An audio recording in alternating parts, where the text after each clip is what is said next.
Welcome back to another episode of Lancescurv of Lancescurv.com. Make sure to subscribe to get everything. I'm not talking about YouTube. I'm talking about Lancescurv.com, Substack. I'll drop the link in the description area. It should be down there anyway. And if not, you will be flooded and reminded 10 times over. I wrote an article today about South Africa, United States, the South African president, Julius Malema, Elon Musk, and Donald Trump. I like to talk about things that are relevant in the world, not just the usual psychobabble that people go back and forth with that's irrelevant. When I scour the news and see what's happening out there, which I don't really trust the sources all the time, I see celebrity, what they call celebrity, because they're not celebrities to me, right? What they call celebrities and the trivial things that they do and how they push it to be of the utmost importance when there's so many things going on in the world that affect us. And these same people who follow these celebrities, so-called celebrities, right? They will tell you, many of them, that I don't follow politics. I don't follow those things because it's usually all lies and smoke and dagger, smoke and mirrors rather, cloak and dagger. And the very thing they're following that's not going to add anything to their life. With these so-called celebrities who don't even care for them, they're into it. Now, I understand what they mean when they say these things about politics, right? I understand it. But you have to understand what the enemy is doing, things that will affect you. If they're plotting and planning to remove certain programs or redistrict an area, do this or do that, you better watch them. You can't say, well, the snake is over there and I'm over here, so I don't have to pay it any mind. You fall asleep in that lawn chair in your yard and there's a snake in your yard. He might be in your lap. He might be biting your leg off in a second, injecting poisonous, deadly venom that will only give you about maybe a few minutes of life before you better get some kind of thing into your system to negate that venom. Be aware of your enemy. It doesn't mean you have to dominate your whole life and dominate your whole time focusing on them. No, you don't do that because, like I said yesterday, I'm not going to contradict myself. You are, and you have a right to get rid of whatever it is in your way, but after it's done, focus on it. Once you get rid of the threat, whatever your goal may be, right? We're going to speak about boundaries today, and I'm going to flash this banner again for those who are just coming in, who want to see what that is. Boundaries, protecting your progress, peace, and privacy. Oh, I love privacy. I'm going to get in on privacy today. Look at that big, pretty cinder block wall right there. You have privacy. You can do what you want to do in privacy. Nobody up in your face. Nobody running their mouth and gossiping of what they see you doing in your yard. It's a beautiful thing. And you know what? Symbolically, it's the ultimate FU. Every time the intruders, anytime the gossip mongers see that wall and cannot see everything you're doing behind it, it's like you're saying to them every time they see it, FU. FU meaning that I'm protecting my progress, my peace, and my privacy and peace of mind, and you don't exist. It's a beautiful thing. Another little thought that's irrelevant, but it is very much relevant that I just wanted to say, it hit me today, how time is passing so fast. Time is flying so fast. And it's like, it's time to let go of those things that are irrelevant. Because really and truly, the older you get, the faster it moves. So why concern yourself with stuff that has nothing to do with you? It's not going to affect you. And you're getting upset over something that's beyond your scope. Like I said, you have your area of concern and you have your area where you're concerned about it, but you can't do anything. And the areas that you can touch, the areas that you can affect, deal with those first before everything way off and what you hear. And it doesn't matter. Clean house. When you clean house, when you clean your mental house, you can think clear because there's not that much jumble in the way. And we should always be in a place where we're cleaning house, clearing our mind. If we have our mind jumbled up with all of the stuff that's bombarding us, all of these ads and all of these things, and and controversies that are brought to you. I'm trying to get rid of that stuff. That's why I'm streamlining this platform greatly and using things that make it easier for me to create so I can have more time to protect my peace, my tranquility, my peace of mind. It's a beautiful thing. Also, my notes will be on Substack. The page you just see one paragraph, but after the show, I'm going to put the full thing. So if you want to revisit it, go on to revisit it and add in your comments. Add in your comments. Let's participate. I'll be reaching out to a lot of you. So I'm going to jot down my notes. I already did.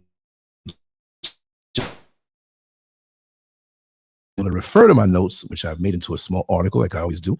And I put those things up every day. There will be more articles later on coming up. And tonight there will be another show. After this, I have some work to do. I have some little things to do that you may see flash up on social media, and just use the leverage, my newly attained leverage, to knock this down and put it out there and keep the ball rolling. Boundaries, protecting your progress, peace, and privacy. In this hectic world, people don't know how to respect boundaries. And if you don't create them, you'll find yourself drained, used, and wondering how you let certain people get so close in the first place. When you're making moves, building something, and gaining momentum, the opportunists come out of the woodwork. They smile in your face, pretend to be your friend, and act like they support you until they've gotten what they wanted. Then they disappear, leaving you to pick up the pieces. Oh, I'd love to say that over again, but I'm gonna let that sink in. You have to understand that not everyone deserves access to you. Just because someone is a coworker, a family member, a neighbor, or even a longtime acquaintance doesn't mean they should be allowed into your personal space. You have to be strategic in who you allow into your world, or you'll find yourself constantly drained by people who bring nothing but problems, drama, and distractions. Oh, I got to say that sentence again. I'm sorry. I got to make this sink in. You have to be strategic in who you allow into your world, or you'll find yourself constantly drained by people who bring nothing but problems, drama, and distraction. Problems, drama, and distraction. And this is not to focus on the negative. This is actually being proactive about your life. Are you going to walk down a dark hallway that has clutter? A broom fell over, a bucket of water's in the way. Who knows? It might be some slippery soap, and you're walking down and you're going to slip and fall or trip over something. Ultimately, we're the ones who have to commandeer our life. Ultimately, we're the ones that have to make sure that certain things are cleared out. And I don't care when it comes time to clean house, you shouldn't care. And I know I don't care. I have my peace. I have my privacy. I'm big on privacy. See, there's certain people now, certain people have this right that I've given them, this privilege that I've given them to say, hey, whenever you want to come by, you can come by anytime. Do you think it's like 50 people who can do that? Do you think it's the people that may be physically the closest to me? No, they might as well live 50 miles away. And if you live in another country, which I'm in Ghana right now, and you show up at the airport and drive it to my house, and you're in my inner circle, come on in. But I don't care if you live around the corner, down the block, whatever. If you're not, you do not exist if you bring that type of drama and confusion into my life. And you have a right to clean house, even if they get mad and they want to say you funny and all this. No, you keep that stuff over there.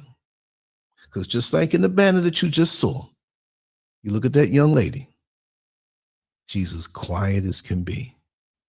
She doesn't have to worry about coming out of the house and staring up in somebody's face who's really a leech. She doesn't have to worry about having to deal with small talk that's fake, only to get people into position to use your resources, to borrow money that they never paid back, to find out your business that they run up and down town talking about. No. Now, you may not like Donald Trump. A lot of people don't. A lot of people misunderstand him. A lot of people like him. But one thing that I understand how he is that he's a New Yorker, right? An old school New Yorker. I don't know about these modern day, just born in the last 2 or 3 decades New Yorkers, but back in the day, they will tell you how they feel and they just don't give a damn. So that's why I'm proud to say I'm a born and raised New Yorker. Yes, I am. And I'm gonna clean house. It doesn't mean I'm dissing Chicago, I'm dissing Miami, I'm dissing Atlanta. No, but you know them old dudes from the city that don't care. You're not gonna encroach on their peace and their privacy and their peace of mind. You're not gonna do it. They're gonna straighten you out real quick, but they will give the shirt off their back. They will give the shirt off their back if they love you and trust you and you earn their trust. And that's the way I am. That's why I keep one of these close by to remind folks, listen, don't get it twisted. My root is that old time. They say, give me that old time religion, give me that old time code from back in the city where I grew up. You see, back in the city where I grew up, you can have a neighborhood, which can also be, most of the times back then, was a community, right? And in that community, people saw and they didn't see. People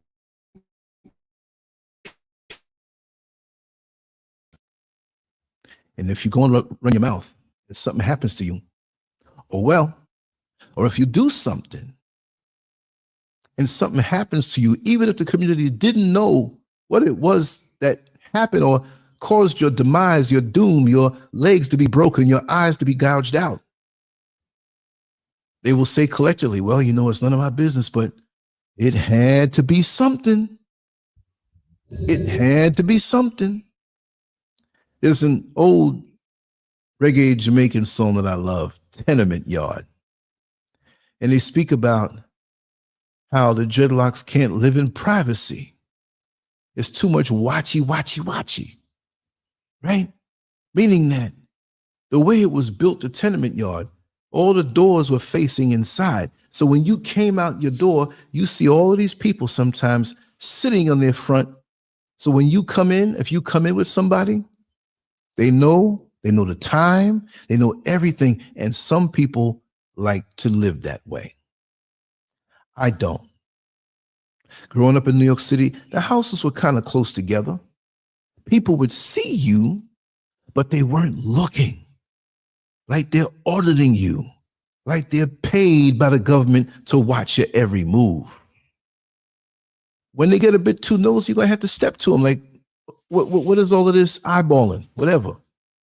Because we, back in that day, we didn't dig that too tough. Mind your business. Mind your business. Don't you have enough jacked up situations in your life that you need to tend to? I'm not saying anybody here. And I see a few comments in the chat room. Diane, welcome. Jesse does travel. Oh, yes. Yes. I'm glad to see you here, Diane. But Jesse does travel says, let me share it with everybody.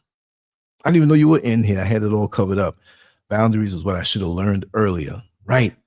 And see, I know, Jesse, that you're a very friendly person. You're very nice. You're a very giving person. But you're going to have to, not that you don't, but in general, I'm just using you as a starting point. We have to vet those who come around us. And then we always have that gut feeling.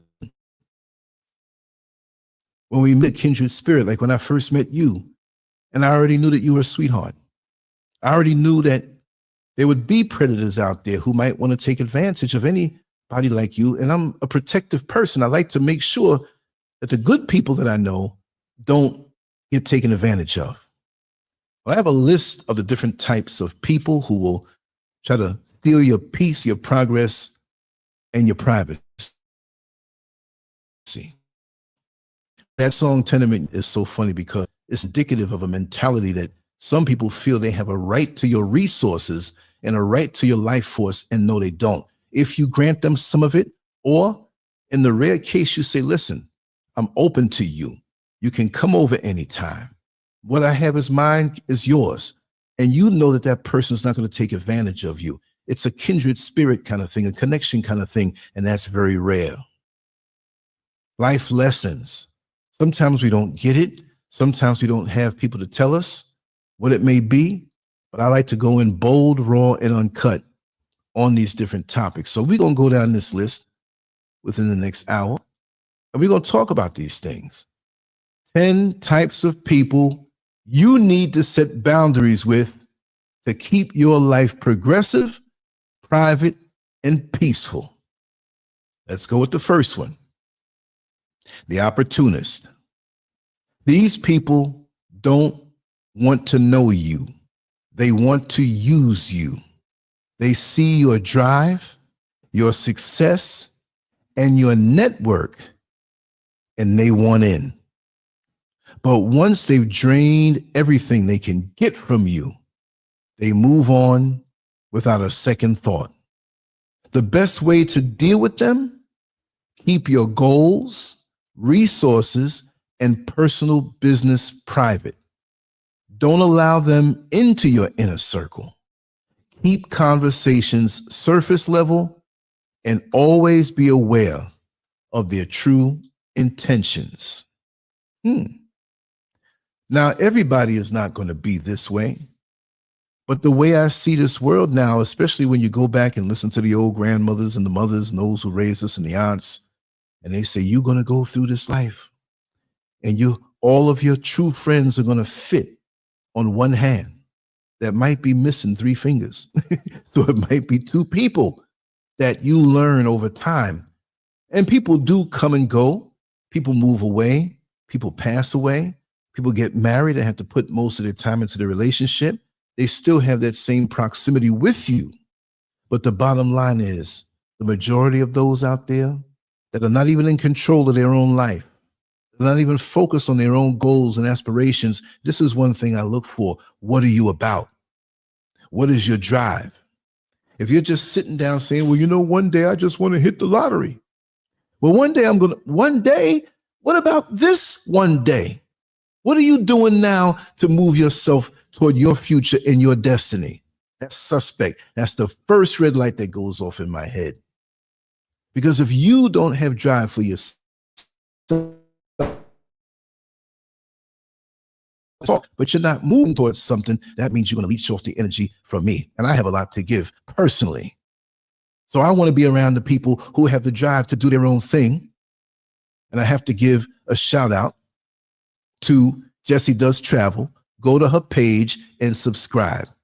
She's a brilliant young lady who is driven, intelligent, and you will learn a lot from her. And this is me saying this, not just, I'm just going to do a tit for tat and just go on over there. And she's a nice person. I admire her. And in many ways, I derive a lot of motivation. And she is a role model of mine also. As old as I am and as young as she is, she is a role model in many ways. And I truly respect what she's all about. But these opportunistic people, they're drawn to you because they see your motivation and your inner circle and your network. I've had it happen to me many times. I've had it where people have come around me for years because they had their own aspirations, doing maybe some of the things like I do, right? And I have no problem giving, or I had no problem giving. See, Sister Jessie, I back her 1,000,000%. And really, the help that's being thrown around, she's helping me more than I could ever help her.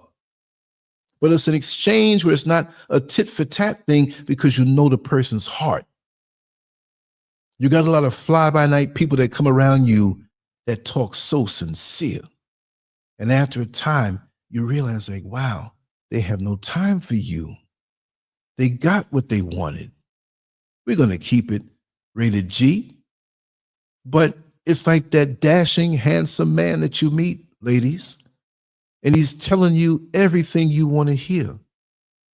He's making promises that you hope he keeps. But after that passionate night that you allowed him to have with you. And he got the goodies. He's gone. And it's not always about that either, because men will use romance to get to your finance. Men use romance to get to your resources or to get to your couch and eventually get to your bed. It's not even just always on that level. You have people that will see your drive and your focus and your motivation and will secretly resent you for it. But they want what you have. They don't want you to have it. Those intangibles that they know, wow, this person's going to make it. And they may have more money than you. They may have more resources than you, but they want where you're going. I'm telling you what I know experience. I've known people that have way more money than me. A little bit of, I ain't going to curse it and call it chump change, but I'm not where I want to be yet. They have way more, driving luxury cars, got millions and rentals and businesses and whatever. And they plotting and planning to bring me down, little old me, who is just a person who has a craft or a hobby or a drive or a talent that I love, because they're afraid that it's going to catch on and we have to do things to stop him, because left alone, we see his drive and we're trying to find a way to get it, but we can't get it if you don't have it inside of yourself for a particular area of expertise, that you just don't have it. Find out what your thing is. Find out what your thing is. We all, like a vehicle, can't you say, or won't you say, the tire is part of the car? The engine is part of the car. The windshield wipers are part of the car. But guess what? You can't grab 2 windshield wipers and say, hey, take me downtown real quick and I'm going to come on back, do a little food shopping. Windshield wipers is part of the car. If it's raining, as powerful as the car is, you need those windshield wipers, but that alone is not going to get you where you have to go. It's the combination of all of the parts of the car that make us move. This is why we as a community don't go nowhere, because every single part is trying to be the one ruling and taking the life force from the other part so it can elevate itself. Ego is a hell of a thing. This is why you must always slay any excess ego. We do need a healthy ego. We don't have to be walking around down on ourselves. I'm not going to do that.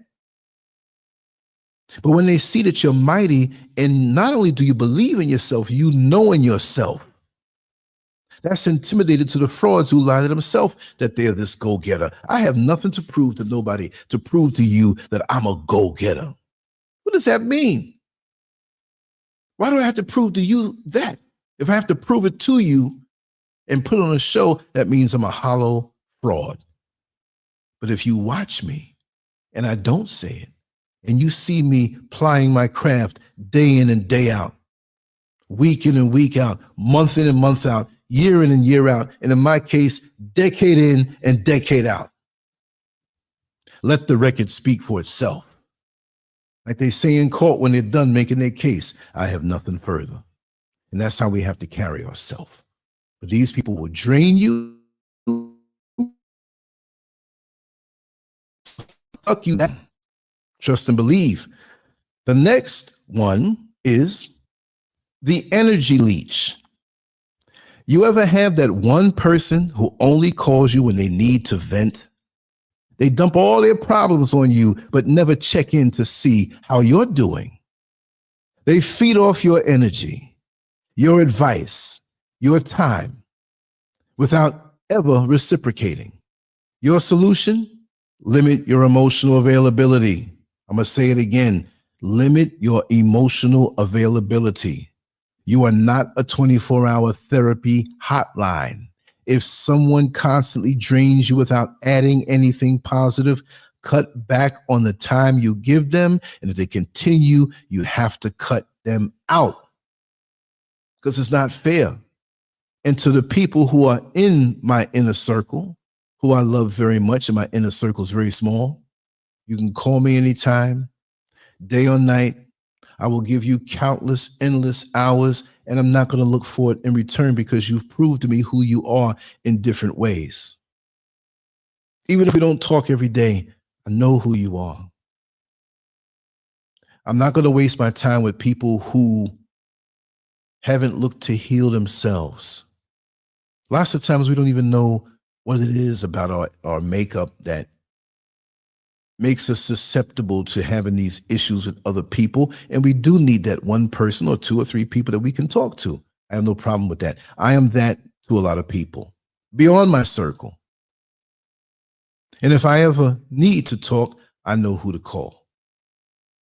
But there's some people who, when something happens, they break up, they make a bad money decision and want to cry about it, they'll call you up and you now, even though you say, well, really draining me, yes, they are.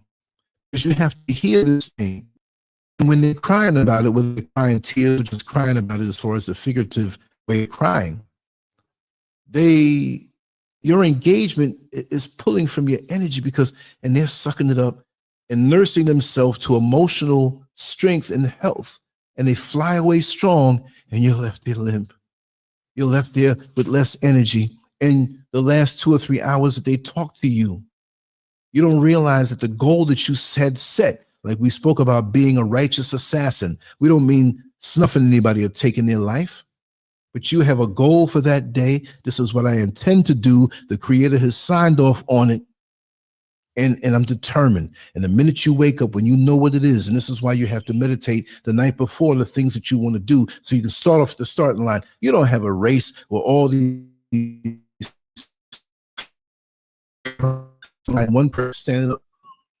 Hey, how you doing, man? I'll see you later on. We're going to go out into this race, right? Boom! And all of a sudden, everybody takes off, and you're sitting there. Oh, where'd everybody go? Oh, damn! The race started, and then you start running. You already lost. The minute you wake up, or you should not get up out the bed, only to go and answer the call of nature, but you should not get up out of your bed until you know what your mission is.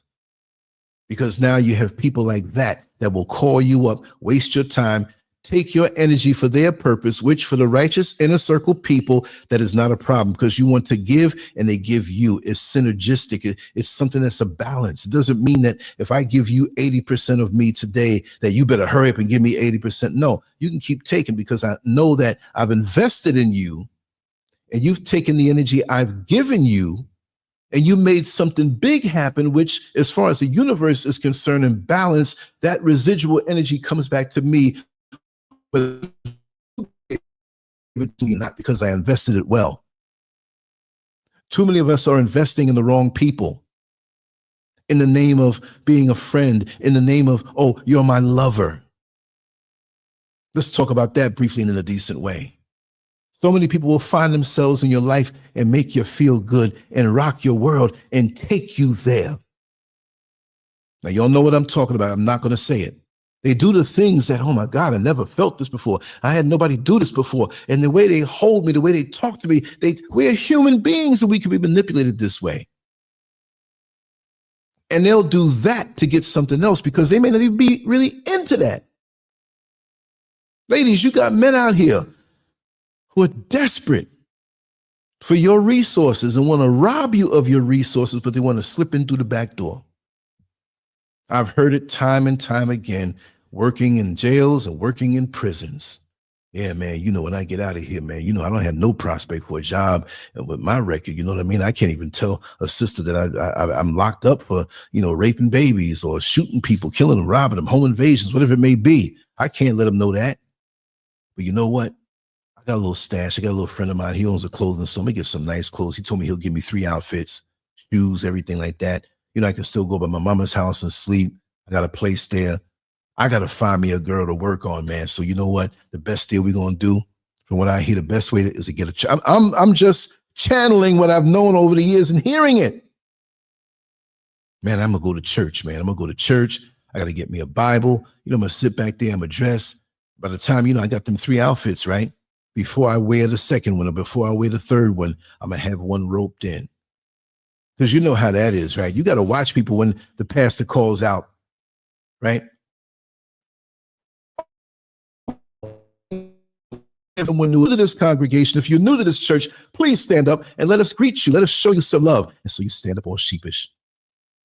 Excuse me, young man, could you tell us your name and where you're from? And how did you find this ministry? Well, I came with brother so-and-so over here, and I'm new in town, and I just enjoyed it. Well, would you consider this to be your permanent church home? If you do, we have ushers, we have people who are going to welcome you on in and take you into the room and give you the refreshments, all that stuff. You know how that goes. So you have the guy who knows that this is going to happen. He knows that he is buff because he had years locked away, working out, resting, doing pretty much nothing. And we know jail food is not as good as prison food. Prison is more permanent. For those you don't know, nobody really complains about prison food. You get all that you want. You're strong. You can rest. Rest is a heck of a thing.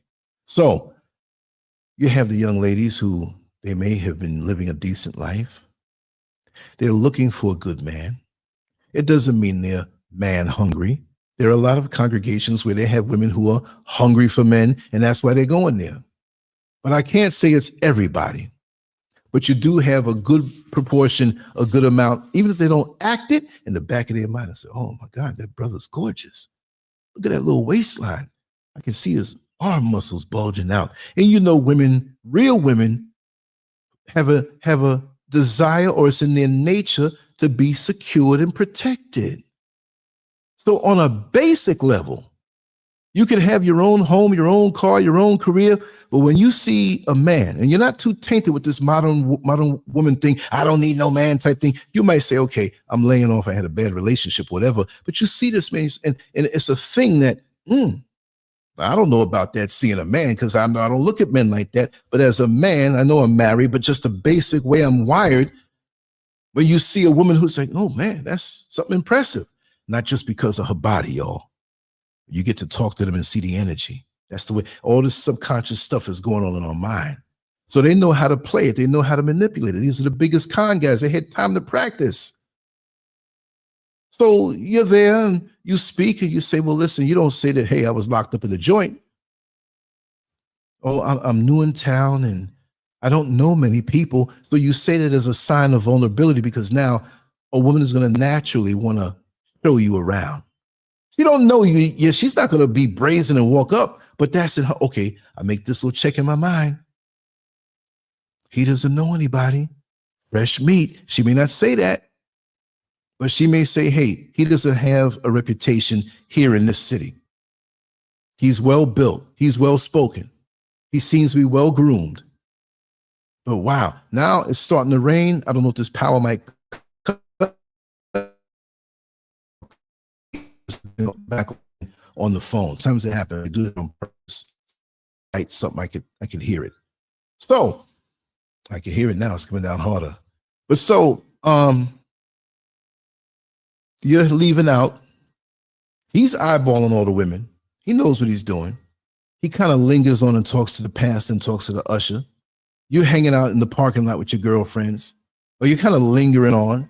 And he comes out and says, oh, sister, you have such a nice dress, whatever line that he has to get to you. And he talks to you, but he knows not to be so pushy. He knows he's going to see you next week. And then he'll say, wow, the wind just came and just, wow. What the heck? Did I close those windows up top? I think I did. Yeah, I did. Yeah. Up the top floor, the rain comes sideways, man. And it gets you.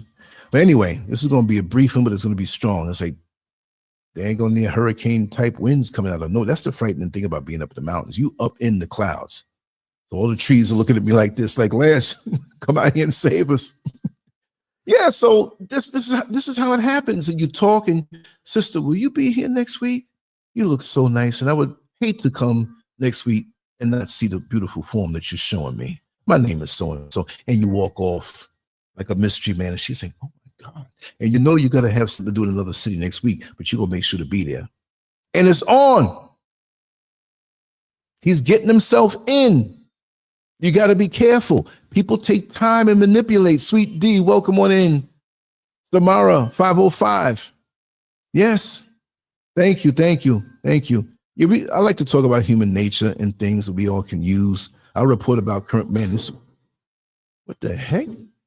Oh, I got some joint compound buckets out there that are empty. the concrete work we've been doing. So they're blowing around and it sounds louder than what, I'm like, what is somebody's throwing rocks at the house or whatever? But we're going to keep on doing those, and make sure to go to Substack. I'll drop the link, or it may be in the description area below. Subscribe there. You'll get every single thing, because YouTube, they've made me invisible. You even search me sometime, you can't find me. And all notifications don't go out. So there you will get everything. You just have to share your email inside of it, and everything I do and I put up over there, the articles, the art, everything. And I'm doing a lot of articles also. I love writing. I love writing just I love a little more, because I can go in with precision. Because sometimes I do a show and I'm like, oh man, I forgot a point. I forgot about this point. But be careful of the manipulation, because they see your light. See, you may be feeling down on a particular day. And I always give this example about 60% and 100%, where the day before you were 100% and you go to bed, you're like, man, I did it today. I got everything done today. Wow. I can't wait for tomorrow because I'm going to do it again. But it may not be for it again. Thank you much, sweet D. It may not be for you to do it again, because now something came up, somebody messed with your mind. You had an argument with somebody, a close friend or family member, or somebody else was going through something. You found out somebody transitioned. Now your mind is split. Your mind is not all there. You might even have the physical energy, but your mind is split. That's why you have to control your mind. You have to control the focus. Master the focus, like yesterday. Master the focus. These are things that I do. I'm not some great guru. These are things that I do. Been caught up in a whole lot of other things in life. If I didn't have my life on a purposed way, and I learned that from discipline from young, and especially in bodybuilding, when I did bodybuilding, it was no joke. It was all in, right? And we all have things, whether you went to school and you were disciplined in school and you get your discipline that way, or you do it in the gym, or, I didn't fall into the traps that were out there in New York City. Listen, when I was doing my competitions and stuff, that was right before the crack era. And as I was at the height of what I was doing, the crack era came in. Most people I know, they either used it or sold it. I ain't do none of it. I was right there in the middle of it. Nice neighborhood, but it got destroyed. And I had the discipline, because NFN Shaka, welcome on in, brother. Yes, thank you for the messages. But I say I had a choice. There's no choice. There's no choice for me. This one, use it, or this one, sell it. No, and I needed money. I work with little jobs. I stuck to it in a purposeful way, because I had an upbringing through parents that taught me right from wrong. I had an older brother who was on drugs. He was on crack, on heroin before that. And I saw what it did to him, as brilliant as he is. He's still brilliant. But he's just caught up in that thing that stole his soul. I didn't want that, right?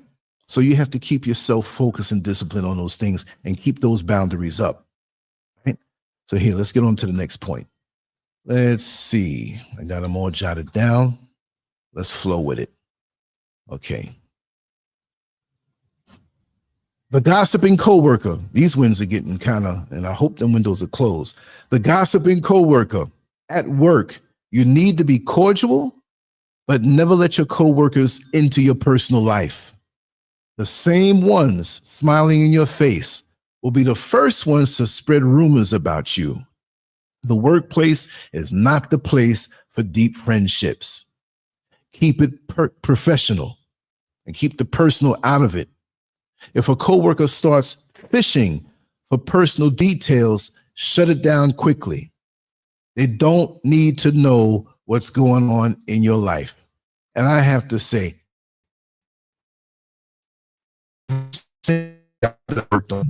every single job that I worked in, that kind of situation. The gossip, the talking, because you see, my thing is, one way to gauge it. Now listen, okay, here's another thing before I even say this. You'll have that one person who's not into any of it, that you both are outsiders. If that one person exists on that particular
Let me know if you can hear me. We got a little blinkage. The sun came out, the rain came down, and the winds got crazy. So this is the kind of thing that happens. So I'm going to try to get back on the computer, which may be knocked out again. So I have to be careful with that. Like I told you, this is something that happens common in the mountains. So whenever that happens in the future, just give me a few seconds. And my Starlink might get blown around out there because I have that unlimited internet. So that may be knocked out of position. I don't know. Let's check it out and let me see. Let me see. It says no internet. So what I'm going to do, I'm going to go through my laptop and go through my local internet, which is working because it's on my phone. So just bear with me. But I'll probably talk a little bit as I set everything else up. So bear with me. Let me check this out. It seems like I have internet on my laptop. So we're going to roll with that. As long as I can get that page open, I'm good. And we're going to continue to roll. So thank you so much. Let me see something. Did I see some more people come on in? Okay. Chrissy, I didn't see you. Yes, welcome on in, sister. Everybody else I did greet. But let me manipulate this particular thing here to join me from my phone. And we're good. Hold tight, y'all. Hold tight. Because I can talk a lot about that stuff, but I don't like to be distracted. Let me know if you can hear my voice loud and clear. That's very important. So we're going to go. Okay, let me try something else here so we can continue on. Oh, it's getting worse up here too now. So I may have to wait a while to get this thing straight because the phone won't knock out. There's a 2% chance that it will, but pretty much it won't. All right. Looks like things are getting better. All right. Good, good, good. Okay, the internet is popping back. So I know the audio may not sound as good, and I don't want to talk behind the banner the whole time, but let me get to my notes here. Sign in. It's a funny thing, but I'm going to make it where this doesn't happen again or ever. Okay. That's part of the whole, because with these winds, I don't trust putting an antenna or a dish high up on the roof, because these mounts, you just don't know. Okay, give me a second. We're coming with it. I'm just going to finish this out because later on it's not going to rain. Wow, man, this wind is popping. It took a while when I first moved up here. Wow. Let me tell you something. I wish, and I could do that too. I can go outside and let you see what's happening. It's frightening. Trust and believe. All right. Now I think I might be falling out on this particular phone, and I'm going to hang here because I'm not going to give up. Not going to give up. All right. Let's move on to the next one. We're going to finish it out like that. You all know I like to have it a certain way, but if I can't have it a certain way, we're going to go like the Terminator and we're going to just keep on going. The gossiping coworker. Let me read it again to refresh, just in case I cut the other part out. At work, you need to be cordial, but never let your coworkers into your personal life. The same ones smiling in your face will be the first ones to spread rumors about you. The workplace is not the place for deep friendships. Keep it professional. If a coworker starts fishing for personal details, shut it down quickly. They don't need to know what's going on in your life. Let me tell you something. My rule of the thumb is when they start to bring it about other people and you get into it with them because it's juicy, right? You opening yourself up now because they didn't come to really bring you something. They're testing you out to see what kind of person you are. And if you stop for the so-called juicy gossip that may not be true or may be true or partially true, then you got a problem. Man, this wind is banging out of nowhere. And if I would have known that I would have did the show earlier, but then I know there's a 5-hour difference. You can't, because these people are connected to other people and they send people to you. You have your gossip networks on these jobs where you can have 5 or 6 people, 10 or more, that together they work covertly, and they have the one that always is going to approach somebody. And they'll pick someone out of the team of the hidden gossip network, depending on who you are. If you happen to be a black lesbian, and there's a black lesbian in the gossip network, they're going to send that lesbian over to you. Go find out. She'll talk to you more. If you happen to be working in the South and you're from the North, you're from New York, they may be a New Yorker who is of a low vibration, and that gossip network will go on and endear yourself and find out. It'll bring up commonalities. It'll bring up things that you can say, oh man, you from the same place? Where are you from? I know that neighborhood. Oh, you know so-and-so too? They're in. You can't fall for these tricks. You gotta avoid it as though your very life depends on it. Trust and believe that. You gotta know. Okay, we're opening up. Let me see if I can refresh this. And even still, if I come back on and show my face, the main thing is getting the information out there. It's still live. All right. Look at that. Everything is coming back on, but I'm scared to come back on. Show my face. You know what I'm gonna do? I'm gonna shut this down eventually. Let me come into the studio and let's see. I'll mute. I gotta cut my light back on. Everything. I have so many things connected here, y'all. And when something gets knocked out, so I'm gonna plug up this phone just in case it get knocked out again. I'm good. Give me a second, y'all. Okay. Okay, and thank you for saying that you hear me clearly, sweetie. I'm just hearing a little echo on the phone. Thank God for the trusty phone and the backup. Hey, we're back to business here. Let's get back to business here. Now, where was I? I'm looking for something else here. Okay, cool. What I'm going to do is open something up on the next computer just in case I get knocked off again. Set myself up so we'll make it foolproof because it's going to happen again. So we're going to talk with no distraction. I got everything set up. If something happens bad, we'll get on the phone again, which I hate doing. We come back here, see if this works. We're going to get down. And just for that interruption, I'm going to talk longer. That's the way I am. I hate that. It's like, okay, I'm going to do more. Landon Price, welcome on in. Welcome on in. Let me share this about and how deep the whole coworker thing can be.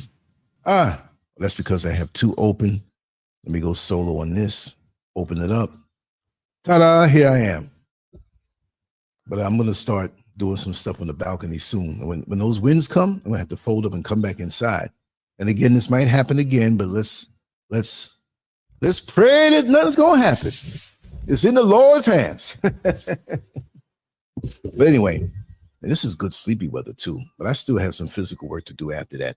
But the nosy coworker thing, and it can run deep.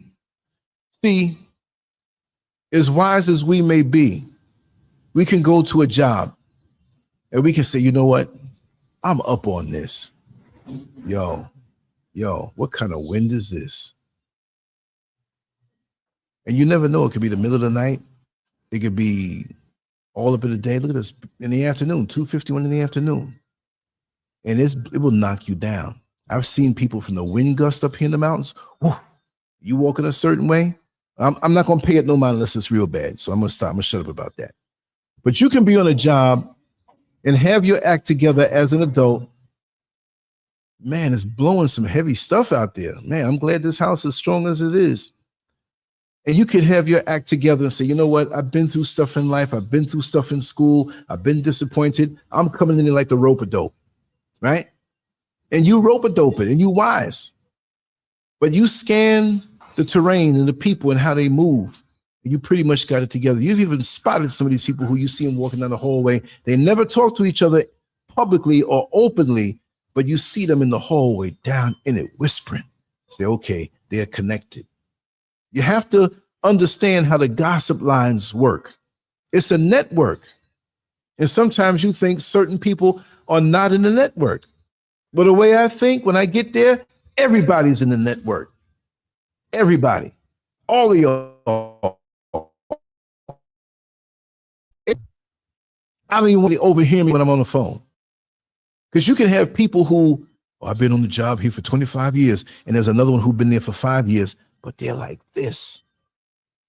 You have coworkers that you never see them together. They're in the same department. They keep quiet because they look out for each other gossip-wise. But on the weekend, on a Saturday or a day off, you go through Walmart, you go to the supermarket, and they right with each other. They didn't just run into each other, but they're close and they keep it secret. And they keep this stuff going. And you wonder how certain things get around because you only told one person something about you, and now they went and told everybody else, and they added on more stuff from what they see. This is how it works with the incarcerated. It works that way in prison, but mostly in jails where you have up to a year's sentence and you're in and out. They overhear stuff about you. And like I said before, you might be on the phone talking at your station, and there's a so-called inmate close by, and he's sweeping the floor. Or he's no threat, he's just sweeping the floor.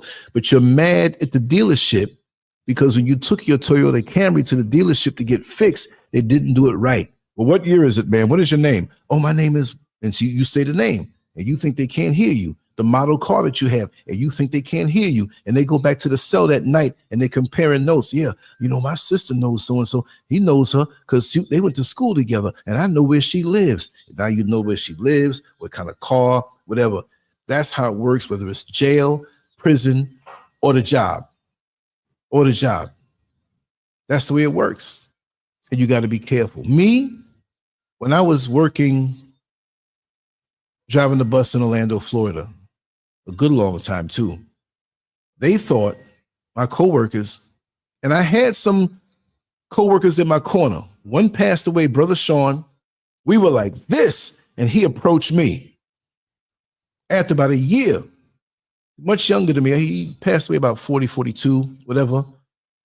And I was sitting off, way off. I was waiting for my bus to come in. I wasn't in the lounge where they're talking and laughing and eating on the computers.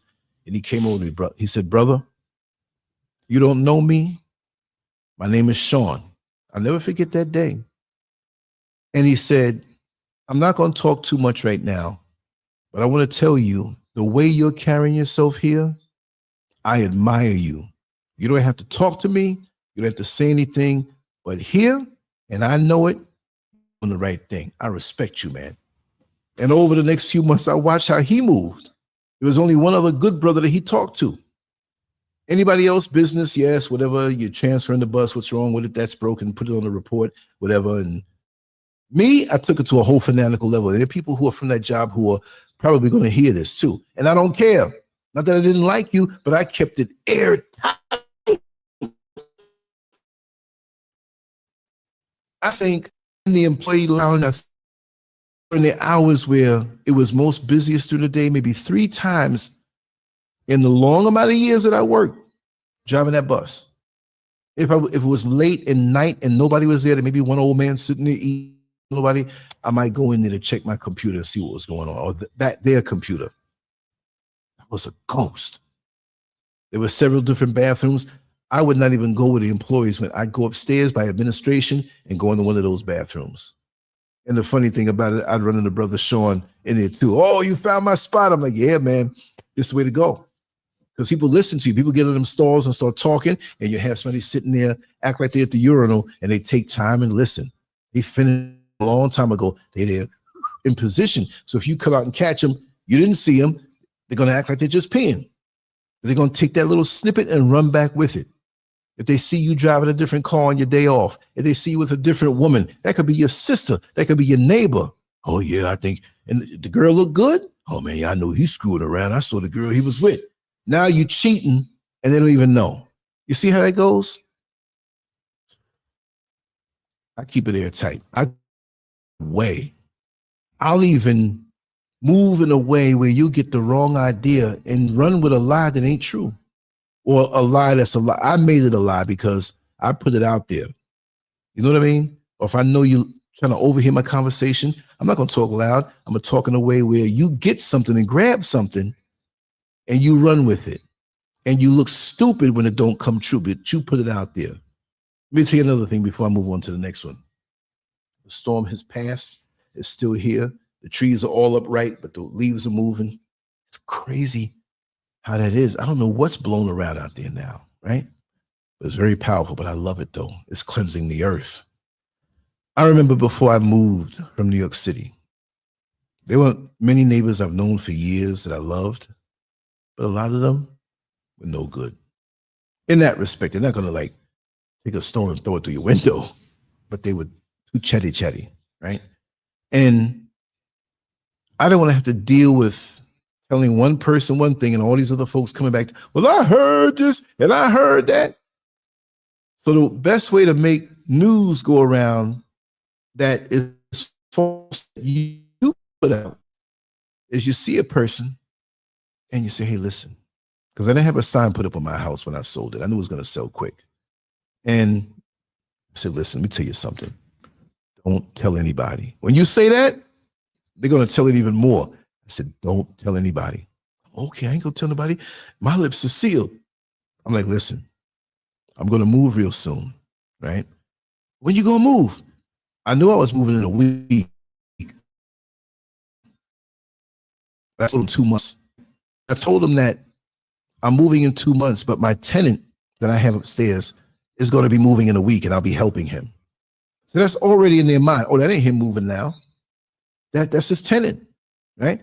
So where you going to move to? I said, man, I'm moving to Dallas. Got a good job opening down there. Oh, wow. Dallas? Well, you going to make sure to keep in touch? I said, sure. I'm going to make sure to keep in touch. These are people who are not bad people, but they've stepped on my toes over the years and, you know, I don't trust them. There's 1 or 2 in that block that I did, right? But they knew all along and they kept their mouth shut. So opportunity comes up, you sweeping outside in the front, you watering your plants, whatever, you know, and you see another one. Hey, Lance, how you doing? Hey, what's going on? Oh, come here for a second. Let me tell you something. Hey, what's going on? Don't tell anybody. Keep this between you and me. Seriously. This is very serious, right?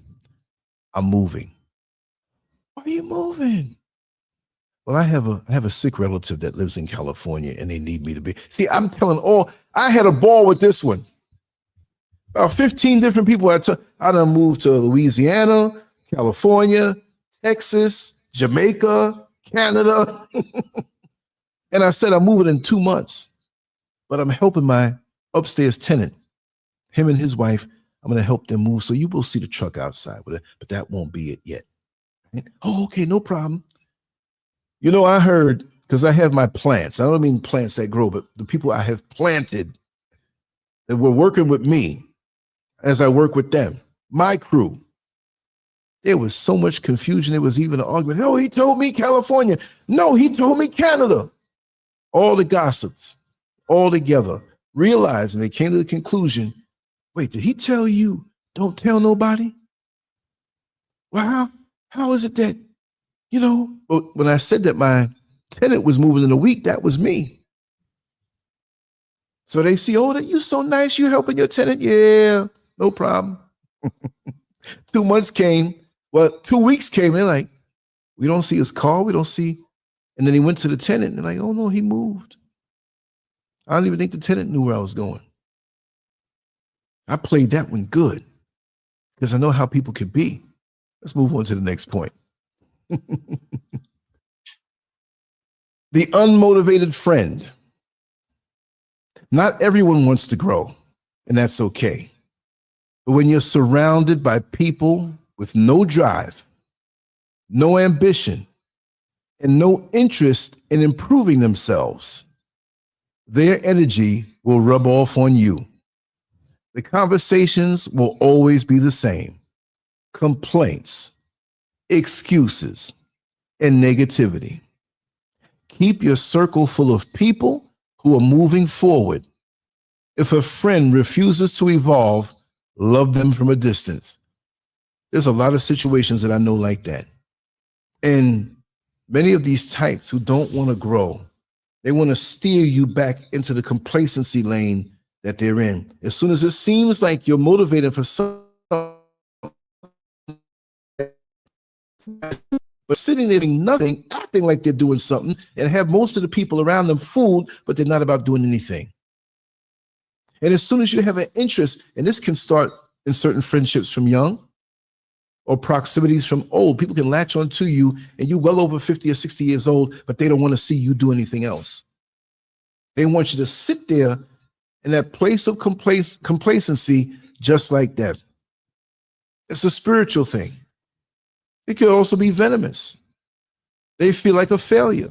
And really and truly, I have to say that there's nobody who is a failure. If you think of yourself as a failure for many decades out of your life, that's on you. You don't have to be that. You can always go up. Not that you have to go to college, but how many times we've seen people go to college and I got my degree at 72. I'm not going to be that age going for some degree, but all of this free information out here. I'm going to go on the computer and learn. I don't have to have the piece of paper. I just want to know how to do it. Like when the guys came here and they did the beautiful stone work in the studio, I'm over their shoulder. I'm researching on the computer. I'm watching what they do. I'm finishing it all up. There's a few little extra places I want to do, and I'm doing just as good as them. And I'm like, now I don't have to pay them for the whole house. I can do it the way I want. I can add on my own ideas. But if you're around people who are complacent and they're not motivated to do anything, it will rub off on you, because it's almost like you're a runner who could run so fast, but you say, okay, you want to come along with me to this race? Yeah. Well, you're going to race, right? No. What you want to do? I want you to piggyback me on your back while you run. And you try to be nice and do that for them. You're not winning that race. You got to carry their weight too. Now, if a person who you know is motivated and who is in that lane like you, they may be having a brain fart or writer's block or some kind of creative block, or they're not motivated, I'm going to invest in them. You got the one thing I want you to take away from this is that you've got to invest in the right people to give your energy to. I'm not going to invest in a gossip who gossips about me. I'm not going to invest in a person who is a leech who only asks to get something out of me. And it's not just money. And some people want to hold you back with what they see it in you, and they're going to try to come around you. Or you say, listen, I got to go to sleep. And they're sending you text messages. They keep coming. You keep talking. You're like, wait a second. What are they doing? Cut the phone off and go to sleep. I have highly motivated individuals in my life right now, who are movers and shakers.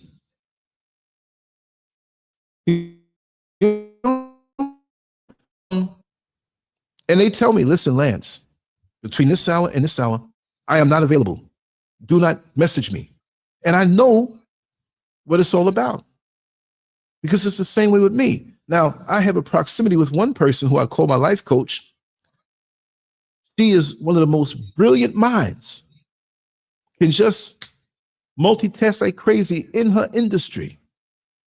So she's compartmentalized and she's high level. It's a blessing that she would even take time to give me advice and talk with me. But she sees something in me. So out of respect, and she will get all up in my backside if I seem to be slipping off. Right? But even then, she'll say, listen, I'm not going to answer after this time, only if it's an emergency. And I respect that because I know the high level work she's doing. So if I send you something and it's time for you to go to sleep, I'll say, do not answer. I'm not trying to take you off of your flow. You don't have to answer until later on, because you're on a way higher level than me, right? And I'm not saying anybody's better than me, but she's on a high level. So I respect that. So you can reach out to me anytime. Now, if I don't answer, it's because I'm on a live show. But my level of engagement with what I do is not as, because many people depend on her and what she does. And I ain't saying what she do. It ain't the government, right? But motivated people that leave you drained, they have no direction, Now, if it's an adolescent or somebody that you need to inspire that's different. But some grown behind person, they just want to pull you into their world, do the same things. I've had men tell me, oh, we got to hang out sometime. Oh, we got to hang out. We got to go out drinking. What? Go out drinking? This is how you live your life, putting poison in your body? I'm not against anybody having a sip of something on a social, whatever. I'm not that judgmental. As a matter of fact, maybe once a year, I'll go out and get sushi and request Fuki plum wine. Fuki plum wine. Japanese Fuki plum wine, if it's available. It's not about the alcohol, very low, but the flavor of it, where you get them chopsticks and you're eating. I love that. If they can take the little bit of alcohol there out and just the flavor, I love it. There's nothing that I do. These unmotivated people will railroad you into complacency and non-productivity, and you'll be sitting there with them and time will go by and you're like, what the heck did I get myself involved in? Why am I around? You think better than no. Decisions better because I'm gauging it on productivity. Can you show me how sitting around drinking, you telling me to live my best life and all you could do is sit on your back porch and watch me all day? Well, no, you can't because there's a wall up, right? And that's my ultimate goal. I came all this way, came to Ghana, came out here, and that's all I'm going to do? Just run my mouth and just do nothing. No, I'm more free now. I'm retired. I turned 62 in April. I'm looking at the government pay me. So the sky's the limit. I can do what I want to do free. No, I don't want nobody around me sitting around doing nothing. And you don't have to be supercharged, but understand my mission. There are people that come by, some of the locals who were born and raised here. And they help me with things that say, for example, I'm doing something that takes my mind and skills or something. And I say, hey, I need to have the yard cut down or help me clean up my studio or whatever. Me and Mr. Scurv going to go out or we're going to be upstairs and just do this for me. I'm going to give you a little something. Okay, that saves me from doing that. But I do everything myself mostly. And they respect what I do. And you don't have to be a brain or be the same on the same level because there are people on levels that I'm not even on, that I might not even attain. But as long as I'm on my level and going up a little higher, a little higher, a little higher, and I'm ascending, I'm happy. But to sit there and give up and slump down and just, come on, let's get drunk. No, I'm not doing that. No way. It's a waste of damn time. Let me hit on to the next one. Oh, the jealous family member. Family ties don't mean loyalty. Some family members will secretly resent your success and wait for you to fall. They smile at gatherings, but talk behind your back. They downplay your accomplishments and bring up your past failures to keep you humble. Set boundaries by keeping them out of your plans and personal life. If someone in your family is not happy for you, they don't need a front row seat to your success. That's the honest to God truth. I call them DNA sharers. And I'm not saying that you have to be against your family members, but family can be like the bus routes. Downtown or where the bus depot is, all the buses are there going to different parts of the city. And for the first few couple blocks, when two different bus lines leave out of that downtown, they look like they have the same route until they get further out.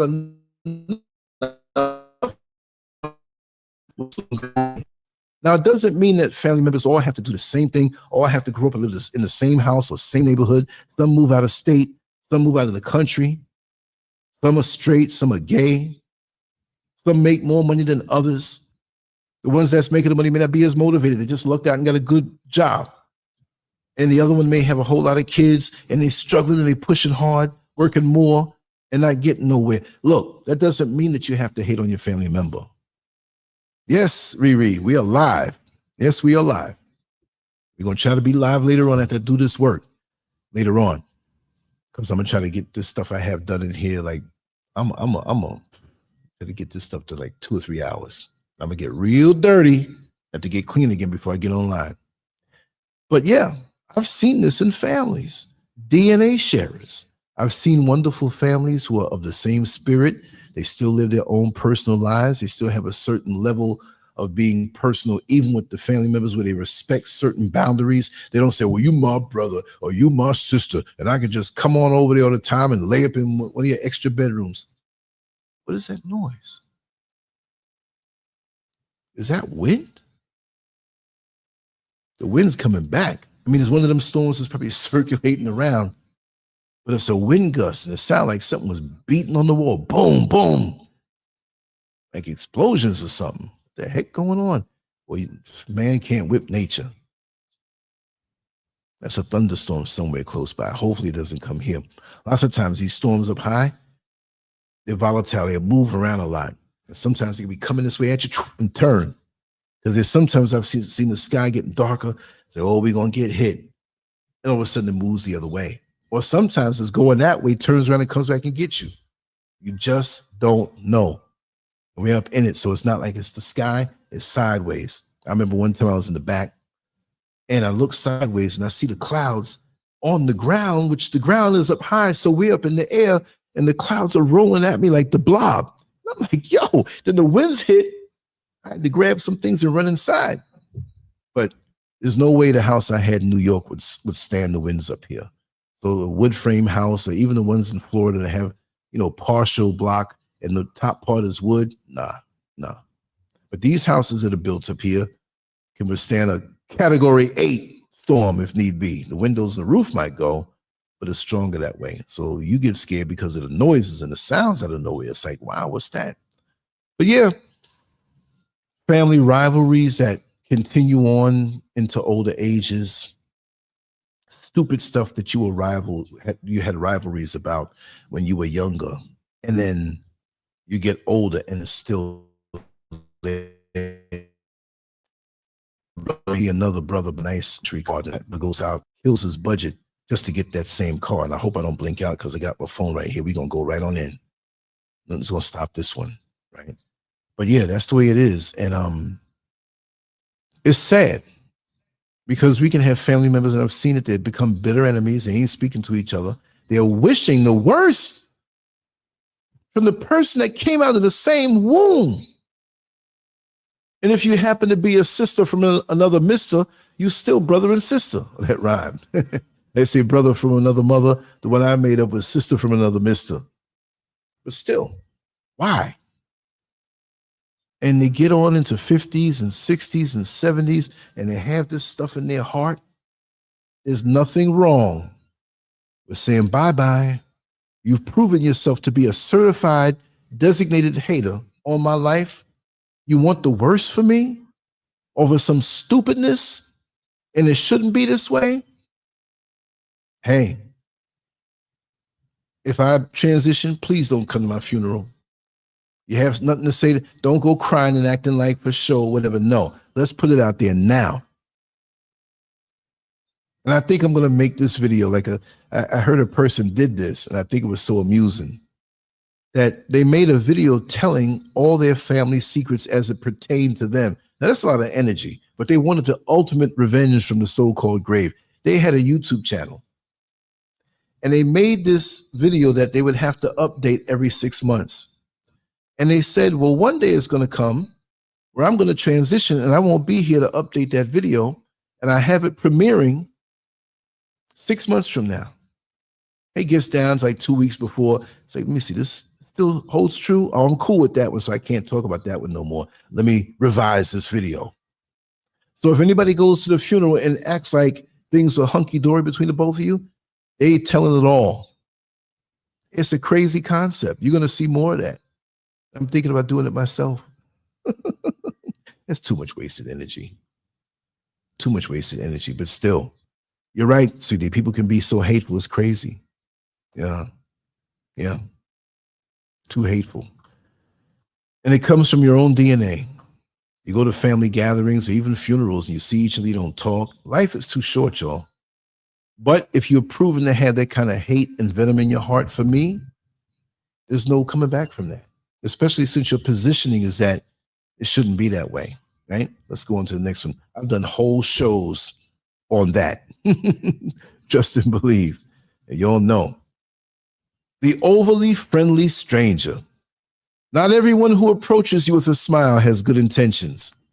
Some people will use kindness to disarm you and gain access to your life. You see that? Some people will use kindness to disarm you and gain access to your life. They want to know where you live, what you do, who you're connected to, all under the guise of friendship. Be cautious. Everyone needs to know your business, and not everyone deserves your time. But it is true.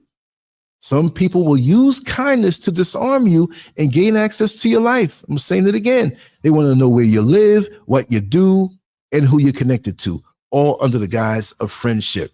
And see, it is disarming because most of us are raised in a decent way, and we don't want to hurt anybody's feeling. And here we have this stranger that knows this concept, and I've said it before. When most people go to a new job, a new church, a new neighborhood, the time when they give out the most information is in the very beginning. Because people will come to you and they'll ask direct, and most likely you tell them until you get burned by them. You say, I shouldn't have told them nothing. You keep that attitude. My thing is, now in a lot of new situations, I'm going to say it. I am not that, but I lean toward being a prick. I lean toward being a prick with a smile on my face with manners. Hey, man, you seem to be a nice guy. Oh, my name is so-and-so. Oh, where do you live? Where do you work, man? Wait a second. What is this, an audit? I don't get nasty with them because they might be genuinely nice. I say, listen, hold on a second.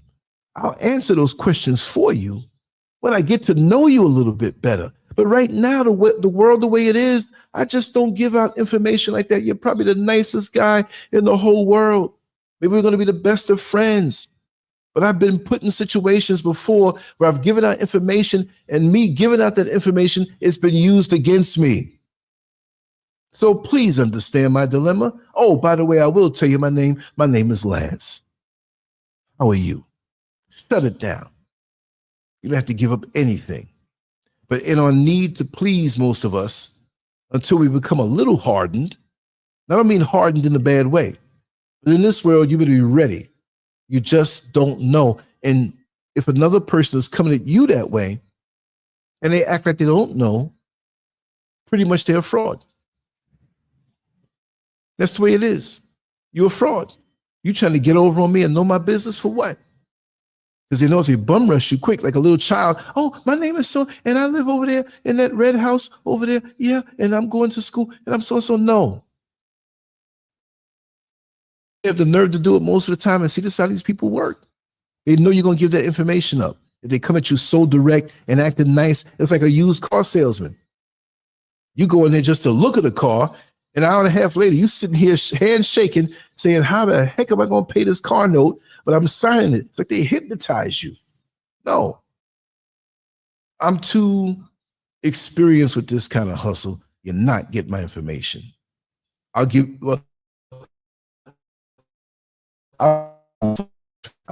tell you something real. How about that? Okay. Let me know if you can hear me. I believe my internet may have gone out or blocked or whatever. I'm going to type this in. Let me see. Can you hear me? Certain screens are up. This is a real weird day with this, because if the power blinked out. Okay, audio is good. Okay, gotcha. Thank you so much, sweet Dee. Thank you so much. Because I got the phone in front of me. I could easily go there, right? The social media stalker. In today's digital age, people feel entitled to access every part of your life. Co-workers, acquaintances, and even strangers will follow your every move. watching what you post, where you go, and who you interact with. You don't have to share everything online. Keep certain aspects of your life off social media and don't feel obligated to accept every friend request. Privacy is power. Wow. Tell you a little story. Thank you, Riri. Thank you, Riri. If ever you see me black out, maybe for the first few seconds I don't know, just type in there, we can't hear you or whatever. That's not rude. That's helping me a whole lot. A whole lot. So everything's so far so good. Listen, this is some weird stuff. And I won't say everything, but I've been online heavy since 2001. 24 years. There's a lot of things I knew. There's a lot of things I didn't know. There's a lot of technology that was developed that you don't know, you're not hip to yet, and then you eventually master it. I think I'm pretty adept at knowing pretty much what's going on up until this point with technology and what you can and can't do. I study these things. Like I said, I'm a nerd. I'm a nerd that had to get muscles and get tough, but at the core, I'm a nerd. I don't want to fight nobody. I don't want to cuss nobody out. I just want to be and do my thing and have fun and love life. Right? But you have some people that social media has given leverage to their hangups. So they can do things more now from their bedroom, from their phone, from the privacy of their own home to find out more about you, especially when you have multiple social media platforms out there, or you're doing live streams, or you're some kind of internet personality. You have, strangers who will stumble upon you and fixate on you. They don't know you, but they fixate on you. I don't know if you remember, maybe it was this time last year on the old channel, early or maybe late 2023, there was a woman who was threatening me. If you, and while I was put her, you know what I mean? But she kept going. I'm letting you know that if you ever come out to the United States and you come back over here, I got a bullet for you. I mean, she was in the emails, on the live streams, on different ways of communicating that I didn't know she knew or people knew. Right there, I'm telling you, I'm the real thing. I'm gonna do you. I can't stand you. What? What kind of person is gonna waste this kind of energy? I didn't even know this person. Yeah, it's because of that pretty face, sweet D. They gotta know you. They said, "Oh, I got a friend request." They do that, and people fixate on you. There was a woman who fixated on me because I look like her deceased husband, and she was trying to get romantic with me. You know what I mean? Like, I mean, I can understand. I'm not saying that it's normal to go push like that in that situation. Maybe, well,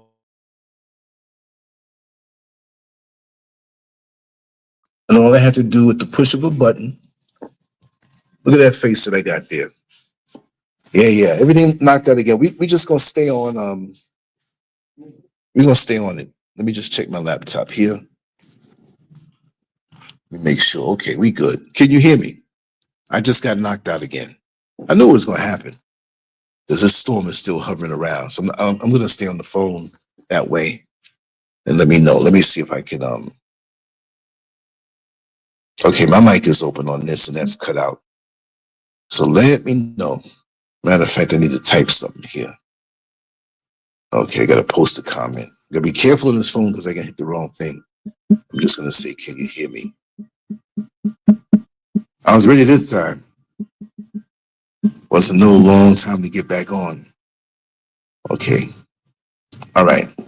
Okay, thank you, sweet D. Thank you. We gonna finish out. We're gonna finish out on the because the power went out again. These winds are treacherous up here, right? Yeah. So that was one of the cases. I had another weird one. Let me tell you something.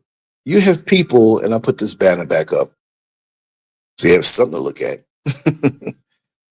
We have people out here who are so hungry for internet clout. It has gotten worse.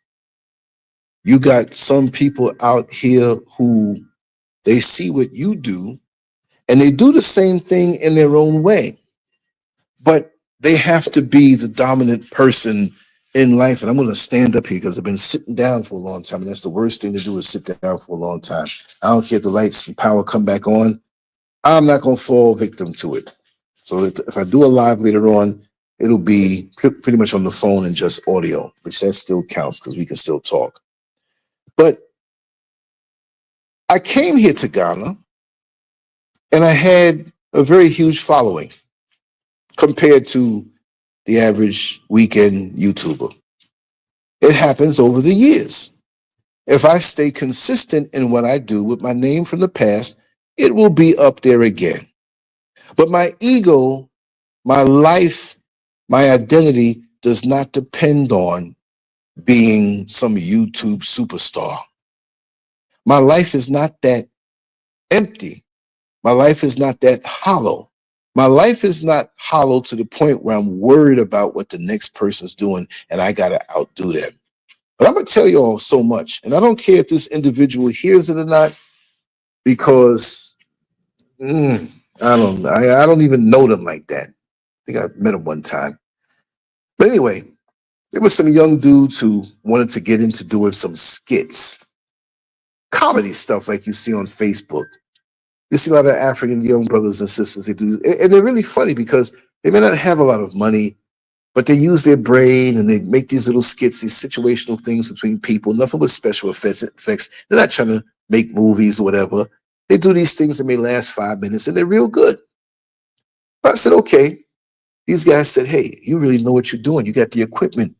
Can we meet up and maybe you can help us and maybe you can act in a few of those? And I have no problem acting because I always like the idea of doing something where, you know, I'm acting. I like to act. I used to involve myself with these amateur filmmakers back in the late 70s when I was a teenager. And we did a lot of film of me out there, right? If you saw me with my afro and my young little muscles, it was like, wow, you came a long way. Make a long story short, I'm sitting there talking in Burger King for about an hour and a half to these young men, three of them. And so we're talking concepts, ideas, and there wasn't much movement in Burger King. People who were sitting where they were there sitting before I got there. So I happen to glance over while I'm having the conversation, and I see this almost obese, heavyset, I'm not putting it down, but you know, her gut is hanging down by unmistakable. And I looked, and she had the phone up, like in her hand on the table, like she's recording stuff. Maybe about 20 feet away, if that much. And I said, I realized what it was. She was there connected to them, and I'm giving them this information. We're talking. But I met you before. You do the same thing I do. What kind of weird person would have other people set up a meeting so you can sit there nearby and just, I don't know. That's weird. Grown. The internet and cyberspace, social media, and especially YouTube has caused people, they may not have gotten enough hugs when they were younger, but they have to have this attention. And the thing is, you got to put it in perspective. If I didn't have it in perspective when they took down the old channel, I would have jumped out of the window somewhere and committed suicide. Like many people thought I was going to do. I'm like, no, I'm going to go live tonight. Make another channel. I'm not dependent on, I have been me all of my life. I don't need this medium to get whatever it is that other people think they need to get.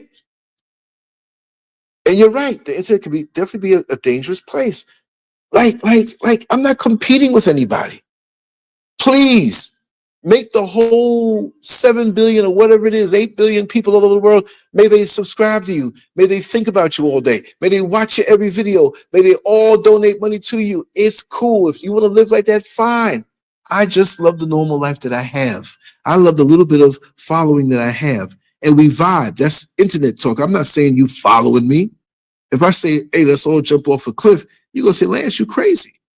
I don't have that kind of influence over anybody's life. I'm just a real regular dude who talks some things It's just like there's people I like online and I listen to them. That's all. That's all. I do a little bit every day. It's not like I'm working the full-time job and the part-time job that I used to work back then. And I still did a lot of videos then because I like doing it. But this is not mandatory that for me to have a full emotional life, I've got to be here and be pushing and try to fool the world with my fake titles and I am this and I am that. Trust me, the internet doesn't know my whole story. There's so many talents and abilities that I have, I'm capable of doing, that I'll reveal out slowly. If there's ever a Renaissance man, it might be me, because there's other things I do. This is really off the chain and crazy. I stepped away from the computer. Let me look at my note. But they will stalk you. They will see you and fixate on you. That's the way it works. And people clicking on profiles, looking at the pictures. Oh, she's cute. Where does she live? Oklahoma? Wow. Let me try to talk to her. And these guys, they do it the same way as they do it in the street. If they try to talk to 100 women and get the phone numbers of 3, they're successful in their mind. It's easier online to set up and try to talk to 300 people and get a response. And then, who are they? It's easy to make a false profile. It's easy to make a fake profile.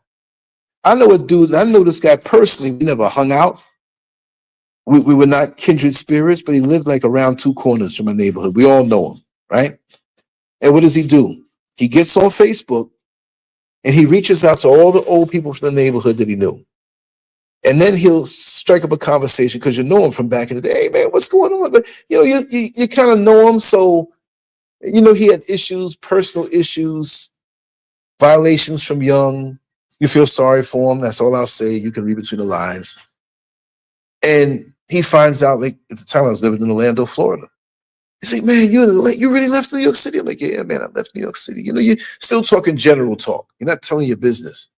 Man, that is so funny because I'm going to be in Orlando in 2 weeks. He just feeling around to see if I say, really? We got to meet up. Hey, man, let me get your address. Let me get you.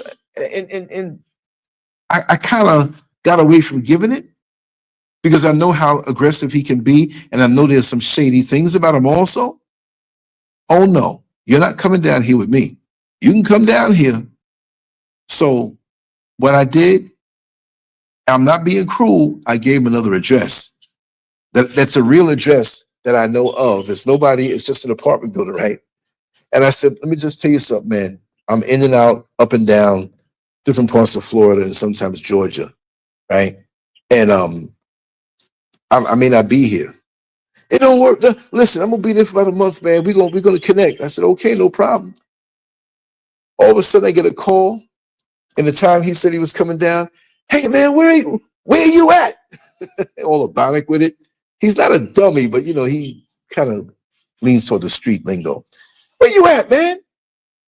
I'm in front of your building. Oh, you're in front of my building?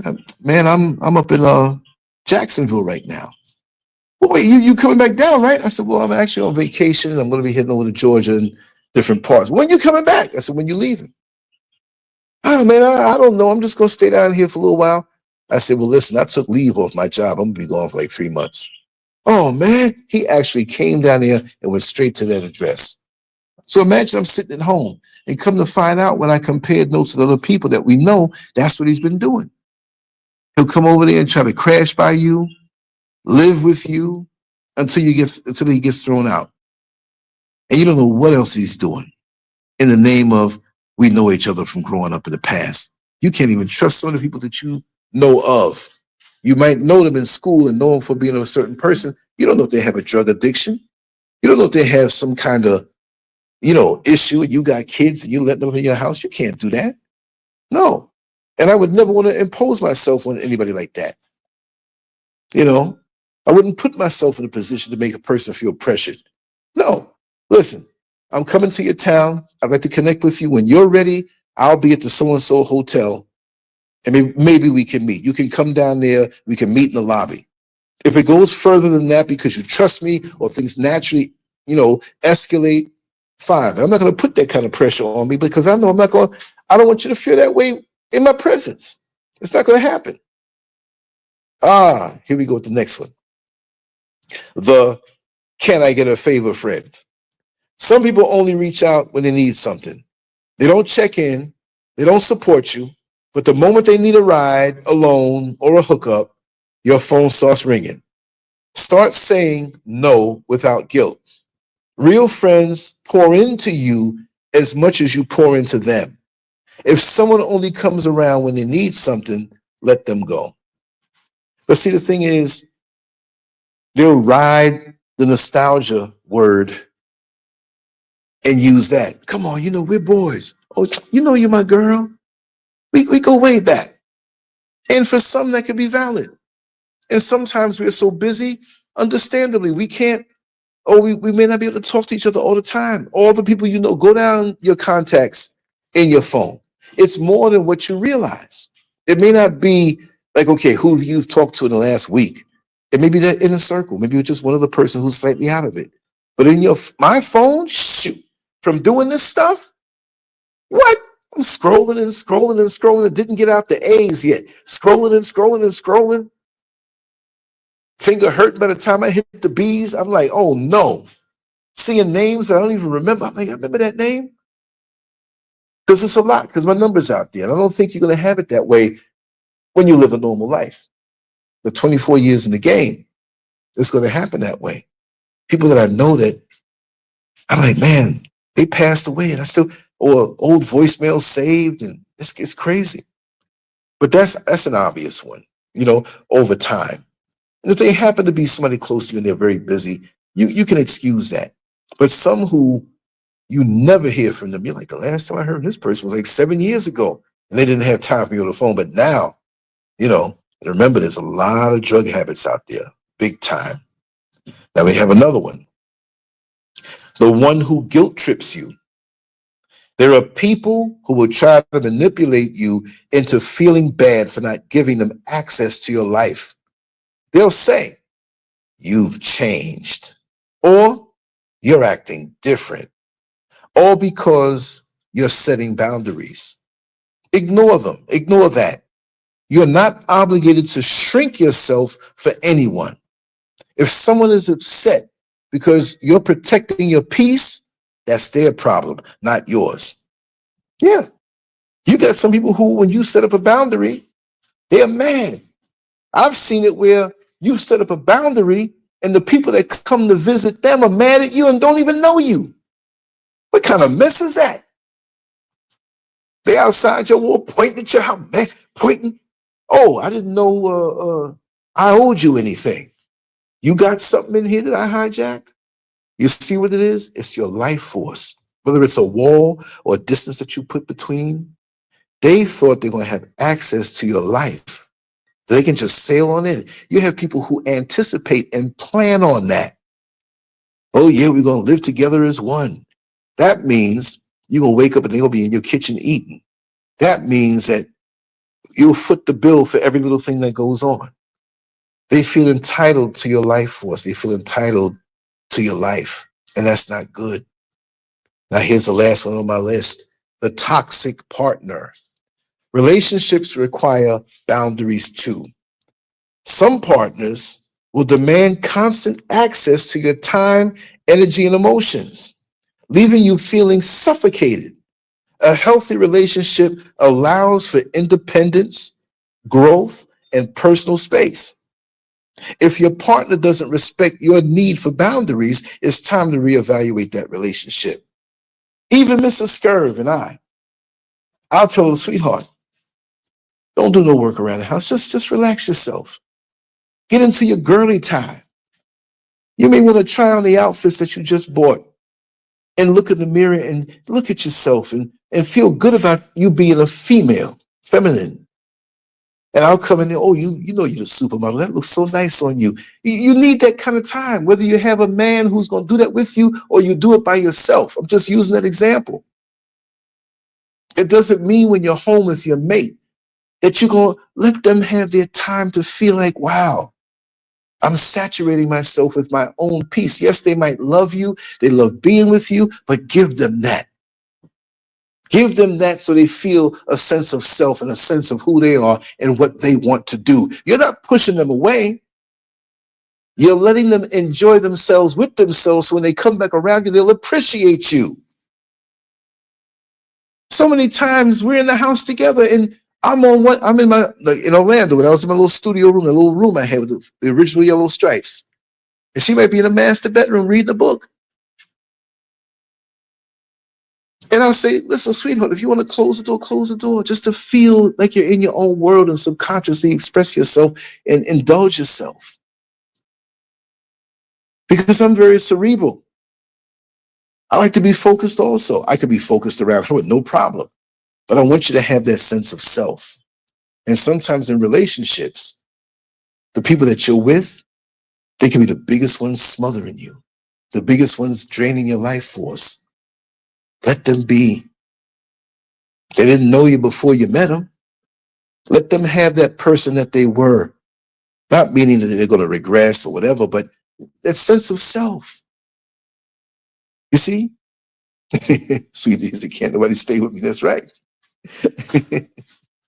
That's right. But that's the bottom line. Boundaries are not walls. They're doors with locks. You decide who gets in, how long they stay, and when it's time to show them the exit. If you don't take control of your personal space, others will invade it and take advantage of you. Stand firm in your boundaries. Not everyone deserves access to your mind, your energy, or your progress. Keep moving forward. Protect your peace and never feel guilty for prioritizing yourself. Never feel guilty for that. If anybody tries to make you feel guilty for that, unless you're just an outright selfish person, 24/7, if they try to make you feel guilty for your me time, and as a friend or a family member or a partner, I have to know that you need your me time. We have friends we speak to every day. Say, listen, tomorrow, I know you had a rough week. If you want to talk to me, call me. But don't feel obligated to call me because we talk every day. You need to rest yourself. I have somebody close to me that works a lot and works from home. And I suggested, you may not want to take a trip out of the country, but why don't you just go for a couple days at a resort not too far away and do your work from there? In a different place, a different vibration because you're in a different physical place. And when you're there, find a nice restaurant that you want to go to. Treat yourself. You're getting your work done, but you're in a different space. And sometimes that's all you need. But we have to think beyond ourselves as friends and family, lovers, or partners to be able to give that to them. And they will appreciate you even more when you do that. When you have the presence of mind and the selflessness to not stay attached to them because, we have our needs. We have things that we get from them and we have things we give to them in the inner circle level. And that's okay. But know when to take a break, know when to fast. Just like the folks would say back in the day, yeah, my grandmama, every weekend they made me do a clean out. We had to take that castor oil and boy, we fighting to get into the bathroom. I remember one time the bathroom was so full, I had to go out in the yard. But that's true on every level, not just the physical bowel level, but on the mental and spiritual and emotional level and on the physical level. That's the way it should be. Boundaries are very healthy. Imagine your internal organs didn't have a beginning and an end. Imagine your heart just didn't have the place for the heart. And it had no lining. And it fell all down into the pancreas and the kidneys and the bowels and just one big mush. It wouldn't be able to operate. So you have to have boundaries in a designated time and place for everything. Your heart beats and then it rests. As soon as you eat, the food don't come out. What a disaster that would be in public, especially those wearing white dresses and white pants. We regulate. I was just thinking about that the other day, not to get too lewd or rude. When you're inside, things happen a little different. When you're outside, your body kind of locks up a little bit, like, unless it's a super emergency. Even your body knows when you're walking around a lot and you're outside, because it doesn't make that demand out of nowhere. Unless now you done ate some chocolate cake with some chocolate milk and forgotten ate an X-Lax at the same time, then you're going to hear that noise. And you know you got to run. But other than that, your body regulates, as we should regulate with each other. And when we're off the chain and our fuse is busted, we take advantage of others. And so that's what this talk was all about. Boundaries, protecting your progress, peace, and privacy. Anyway, I'm operating this through the phone, so I'm going to shut it down in a very plain way, right? I don't want to mess things up. So I'm going to end this somewhat abruptly, because any little slip of the finger, it can mess things up. But I will be back later. The power will come back on. The storm is not, it's not raining over us, but the winds are treacherous. And it's like they have some system in place where things just, they just kind of shut down when the storm is around. So anyway, thank you very much for being here. Take care. Much love to you all. I'm going to really try to, if the conditions are proper, I got to check the weather. And later on, which is not going to be late for you, but it'll be late for me. When things calm down and everything comes back, I'll definitely be back on. If not, I'll record something because I got batteries and stuff here. I can do that to get other content up and do stuff through the phone, right? So anyway, much love to you all. Take care. LANCESCURV out. It's been enjoyable. And we're going to keep on doing this because this is something I love just as much as I love you. Take care. Bye-bye.